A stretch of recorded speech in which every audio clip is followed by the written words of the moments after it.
Globally, technical and vocational education and training (TVET) is considered the answer to unemployment. Providing a labor force to the private sector and attracting foreign direct investment are but some of the benefits. The introduction of the 2021 policy was necessitated by various technological advances and changes in the world of work, and Namibia needs to keep up.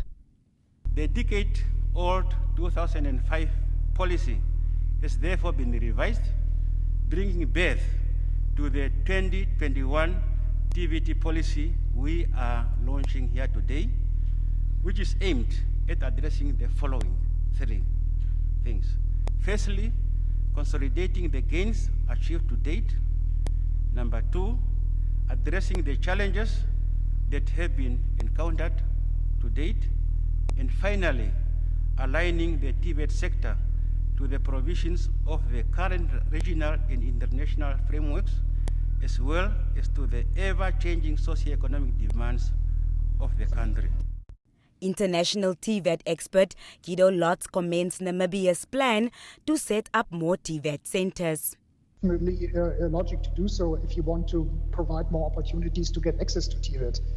But I would like to refer to an example of Rwanda, where they did exactly the same thing. They said we need more training centers, and they built them. And then now the challenge is that they are underutilized, because at the same time they changed the financing mechanism, saying you get less institutional financial support, but need to generate income, so they increased the fees drastically in order to survive.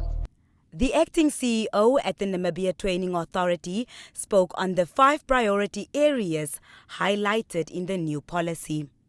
The policy set out to improve on governance and the management of TVET. The enhancement of quality and relevance of TVET programs. And that should be done in consultation with industry, because our training will have to increase access and provide for equity in the TVET system. Minister of Higher Education, Technology and Innovation Ita Kanji Murangi says the success of the policy will rest on legal and regulatory amendments. The ministry will mobilize the necessary financial resources for the implementation of the strategies and activities as set out in the policy document. To achieve the objectives of the policy, an implementation action plan has been developed. Accordingly, various ministries and agencies, as set out in the implementation plan, will be expected to integrate relevant strategies and activities in their annual institutional plans and report to our ministry annually on the progress of implementation.